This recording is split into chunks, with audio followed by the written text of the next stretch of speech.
Hi there, I welcome you to Time Classes.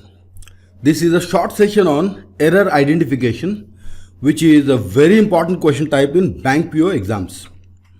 As you know, grammar itself is very important, and one of the most common question types in bank PO grammar is error identification, in which they check whether you can recognize whether there is an error in a sentence or not.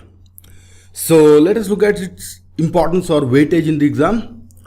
As you can see in IBPS PO, in the prelims, 5 to 10 questions can be given, and in the mains, 3 to 5 questions, quite important. And in the SBI PO prelims, 5 to 10 questions, and in the mains, up to 10 questions could be given, which makes it really more important than, in IBPS PO.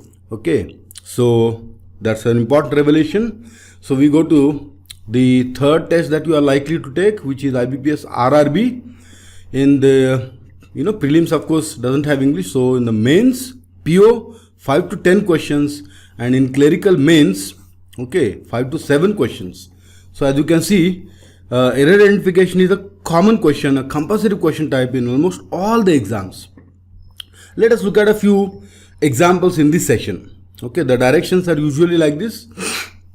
The same type of model is given in different ways, but the model is almost, something like this. In each of the questions below, a sentence is split into 4 parts. Now that's the key. It is usually split into 4 parts, and you are supposed to read the sentence and identify whether there is any grammatical error in it. And the error, if any, will be in one part. Nowadays, even multiple errors are, common. Multiple part, multiple errors. So if there is, in this model we are looking at only one part, one error. So mark the part with the error as your answer. If there is no error, as usual, 5 is your answer. No error or 5 is your answer. And in such questions we are supposed to usually ignore errors of punctuation unless asked otherwise, which can be possible. So let's look at the first question. Fairly straightforward. The sentence is, as you can see, divided into 4 parts. And those parts are numbered separately as choices. Sometimes these parts are numbered here itself. So 1, 2 and 3 etc. are mentioned there itself. So this is a slightly changed model. But the idea is the same, right? So we need to read the sentence, see if any of the parts has an error, and that part will be repeated as it is here. We should select that as the answer. So let's see. As tensions continue to simmer over, burn over Syria, Russia said it would neither participate in any direct armed confrontation or stick to the sidelines should a war break out. So Russia is saying it will not participate, in any direct armed confrontation, but it will not stick to the sidelines either if a war breaks out. If a war breaks out, then Russia will involve in it, is what this sentence says. Now what error do we see? Neither, or. What is the usual combination of correlatives? Correlative conjunctions are not only but also. Not only but also. Then the second one is either or, and the third one is neither nor. So either is followed by or, neither is followed by nor. So this neither, however, here is followed by or, which means there is a mismatch. Neither cannot be followed by or, right? It should be followed by nor. So there is an error in this part. Instead of or, it is supposed to have nor. So what is the part? Fourth part. So the answer has to be fourth part. Why? Because neither is usually followed by nor, whereas the original statement says or, which is erroneous. So the answer to this first question is obviously 4, with which we move to the second question. Let's see what error it has, if any. The Afghan president issued a historical decree. Decree means order or command. Historical decree reserving a special seat for Sikh and Hindu Afghan nationals, in the lower house of the parliament. That's an interesting, development. So in Afghanistan, even Sikhs and Hindus can be part of the lower house. That's an interesting thing, right? And it's a very significant, significant or greatly important event or decision or order, right? Now, for such a great and significant order or event, is the word historical suitable? Okay, now this is not just a grammar issue, it is a word usage issue.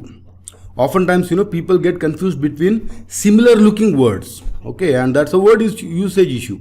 For example, what is the difference between economic and economical? Okay, you see there's slight difference, right? Just al is added, okay, to economical, okay, whereas economic doesn't have that al. So slight difference, but such words, although they have slight differences between them, have greatly different meanings. So if you use one in place of the other wrongly, okay, it could create serious problems or serious misunderstanding.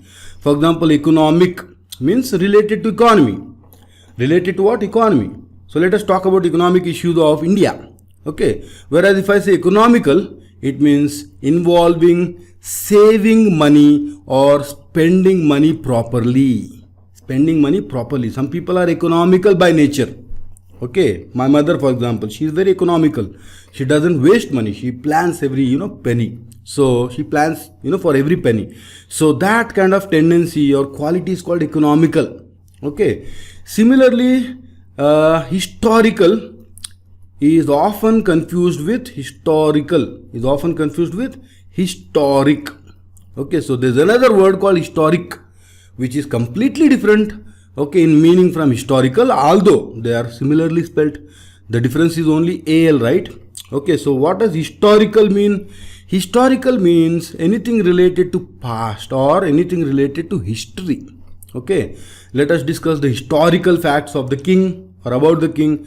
Let us talk about the historical, past of a certain king, etc. would mean, okay, we are talking about the past related events or incidents, general historical details. But historic is a word that actually has completely different meaning. It actually means something very important, exceptionally great. It could be an event, it could be a decision, it could be even an order. So, are we talking about a past order here, or are we talking about a very important order here? Obviously, the context, suggests that it's an important order and not a past order. Okay, it's not like we are talking about something that happened in the past. Okay, we are talking about something that, of course, must have happened in the past, recent past, but is very, very important. How do we know that?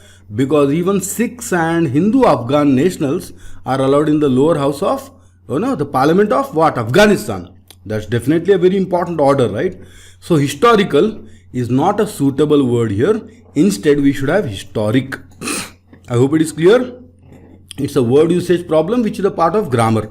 Okay. So the correction is supposed to be in first part. Instead of historical, historic should be there, which means the answer has to be first part, which has error. Instead of historical, it should be historic. I hope you got that. With that, we move to the next question, which says officials are conducting a feasible study of solar energy as a complete replacement for conventional electricity on a pilot basis. Like they have taken an initiative and studying on a pilot basis. Okay, what possibility of solar energy as a complete replacement for conventional electricity. So instead of the normal electricity that we develop and use, they are trying to check if solar energy can be a good replacement. Okay, so it's about a study, and the adjective used before study is feasible. Okay, the question is feasible a correct word here? Okay, should it be feasibility? Again, a word usage problem. Okay, should it be feasibility study or feasible study? Now both make, how should I say, grammatical sense. When you say feasible study, okay, you are talking about the study being practical. Okay, the study itself being, practically possible. Okay, can be actually done, etc. But is the author trying to tell you that the study itself is practical, or the study is trying to check the practicality of solar energy being a replacement, for conventional electricity. You see, that's a different meaning. So when I say feasible study, the study itself is practically possible. But when I say feasibility study, the study is about checking whether it is feasible to do something else or not. That's what this sentence is. The study is about whether it is feasible for solar energy to replace conventional electricity. That's what they are trying to study. So it should not be feasible study, which is wrong meaning. It should be feasibility study. So there is an error in 1 again. So third question also has error in 1. Okay, so we go to fourth question now, which says Salim and his family has been running a garment store in front of the police station for the last 40 years. So there is no error with the tense has been running, because for 40 years is there, but there is a problem with has. Okay, the tense is right, but the agreement issue is there. What agreement issue? When you say Salim and his family, we have a plural subject. Okay, for a plural subject, we should use plural, auxiliary verb have, and not the singular auxiliary verb has. Okay, has is singular, right? We say Ram has gone. But when it comes to boys, we say boys have gone. So boys have, Ram has. So because it is Salim and his family, plurality, we should say have and not has. So that's the error here.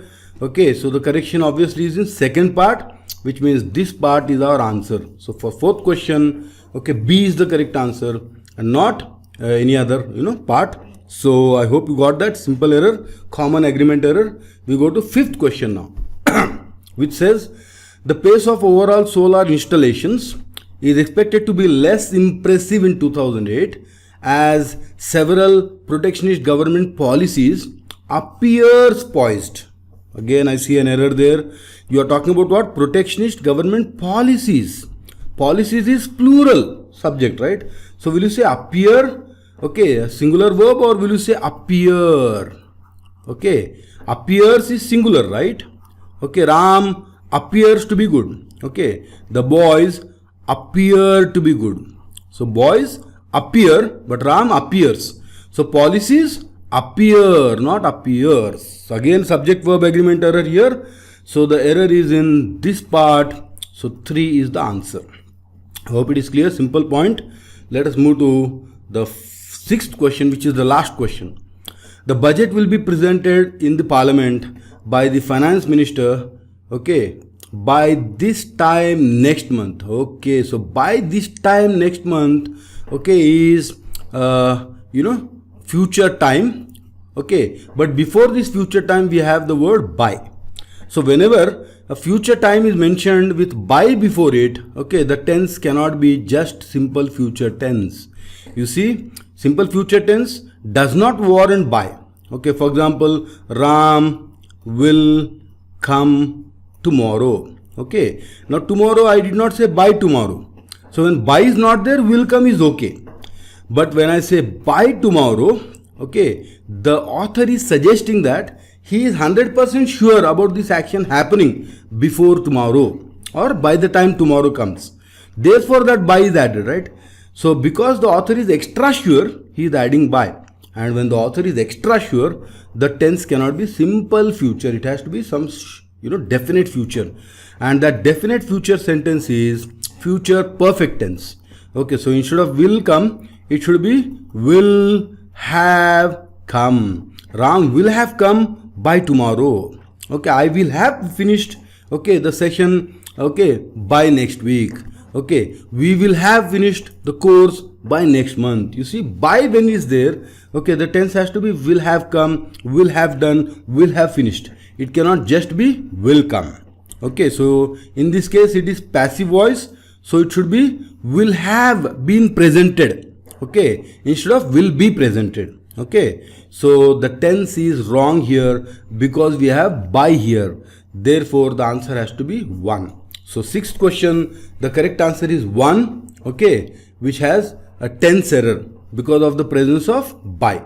I think that is clear. With that we come to the end of the session. Time to say goodbye. I hope you have learned, some key points apart from agreement issues.